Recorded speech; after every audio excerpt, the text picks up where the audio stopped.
We got a great question from the school community, the burrito diet. And I'm just going to read through it real quick. But basically, this is about the crux of this is like, I don't know how to tell how little is too little as far as training goes. And I feel guilty and unaccomplished. And I feel like I'm entering ego lifting territory.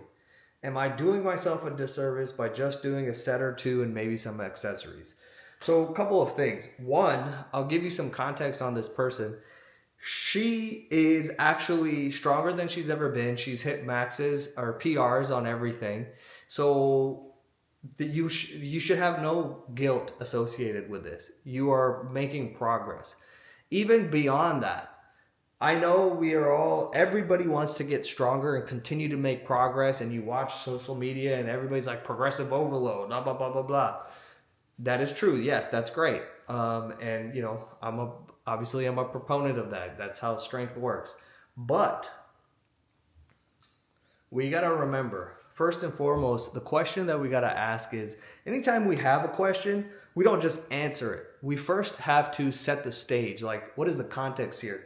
So the first question we go to is, what is actually my goal?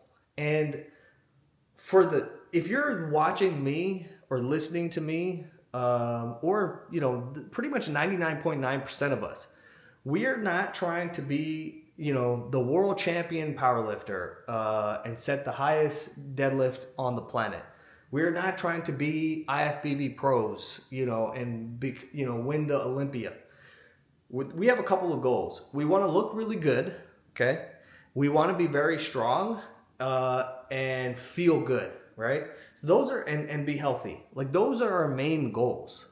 So in order to do that, the bar is actually very low. You want to look really good and be really strong, be stronger than 99% of people.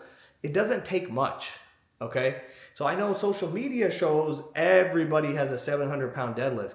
In reality, I have not seen many people even hit 400. There's very few. Okay. And to get to 400 for a male, it doesn't actually take that long. Right. So we have this skewed perception of what is strong and what you should be at. That's something that you have to have a better understanding of that. And that's what social media is about, whether we're talking about finance, we're talking about relationships, blah, blah, blah, lifting, fitness, everything is very skewed. Now, the next thing, so then we understand that and by the way, she's been hitting PRs and doing great. So these are the things that the human mind does that really messes us up. Like you're stronger than you've ever been, right? You've been consistent. You have been working out consistently every week with no missed weeks for several years now. That is a big, big deal. Okay. And if you do that, the natural byproduct of that is you're going to get stronger. Okay. And so you shouldn't, so like her or anybody listening, like you shouldn't feel unaccomplished. Okay. You are more accomplished than 99% of human beings. Okay. As far as this goes. Now doing a set or two and maybe some accessories. Am I doing myself a disservice? Now, if you know about how I like to train, I like to be like, I am the laziest lifter I don't like to spend hours in the gym. I rarely ever try to max out, ever. But there is a thing called a training max. And so one of the philosophies and training methods that I love, okay, and this is like the basic foundation of training programs like the Squat Every Day program, which is where you squat every day. You work up to a training max and then you're done. So that might take you 20 minutes. And then programs like Easy Strength, where you do the same 5 lifts 4 or 5 days a week, takes about 30-40 minutes, and you literally are doing like 10 reps of each. Okay. All these programs produce massive results as far as strength gains. I had my best squat doing the squat every day program, which was, like I said, 20 minutes. Prior to doing that program, which I did for 4 months, and I went from like a weird, gross, very challenging, not very good depth to 290, like a 315 to a 350 or 55, very solid. Okay. And I'm all arms and legs, and like I'm 5'11", 155 pounds. So that was a massive jump in squats for me. So these programs, one of the things that the principles that they work on is strength is a skill. Okay, that means it's way more neurological than it is like how big your muscles are, or are you hitting the max weights every day. A training max is something that you can hit anytime you step in the gym, the heaviest weight that you can hit anytime stepping into the gym, without a need of like arousal or stimulants or anything like that. So that means I can just step up to the bar and I know I can hit, boom, 225 or 315 or whatever. And so you should not need any hyping up or pre-workout or anything like that. But you do that very frequently, extremely frequently. Like in the squat every day program, you do it every day. And what ends up happening is you develop the neurological side of strength so that you can access that strength more efficiently. So you can fire those connections more efficiently. And that is how you get stronger. So even from like the technical standpoint, no, a set or two and some accessories is beautiful. Like that's my preferred way of training. So no, for this person, I would really emphasize, like, and for most people, like, you're not doing anything wrong. You should not feel unaccomplished. And this is actually the way that, a good lifter goes about things.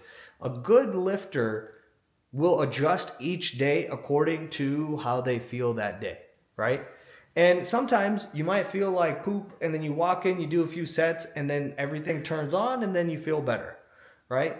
But the point is not to, go hard every time. The point is show up, do the dose that is appropriate for that day. And that does take some time and experience and usually good coaching to get you to that point. If you want some resources, if you want to understand this better, like my favorite book is Squat Every Day by Matthew Perryman. And probably tied with that is Easy Strength by Dan John and Pavel. And Pavel has done a bunch of podcasts over the years, especially recently. And I would encourage you to really go down that rabbit hole and really start to understand what he's talking about. But, as far as the psychological side of this, which I think is very important, you should never feel guilt. Like, you're showing up and by the way,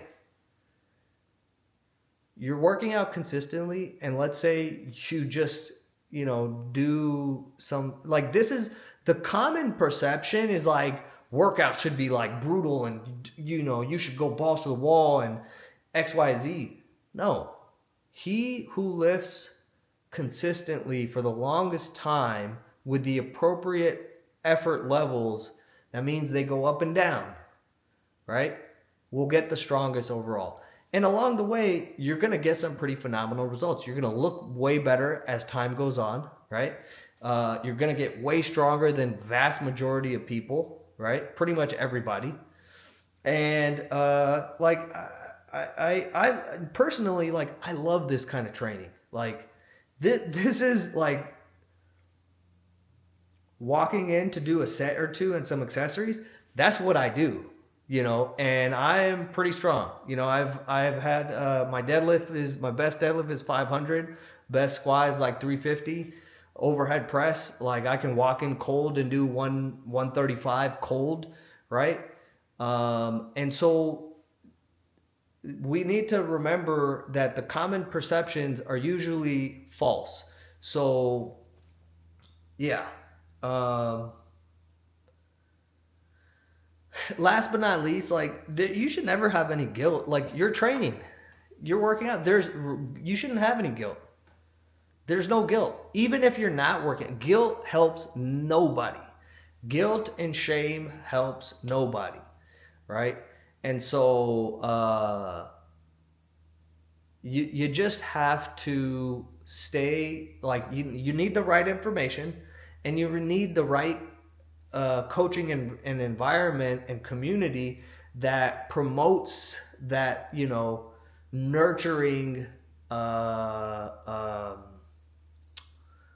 that promotes a nurturing environment for your not just your physical well-being but your emotional well-being, right?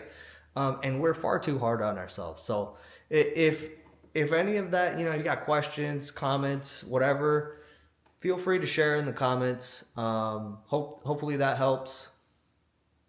No guilt, no shame.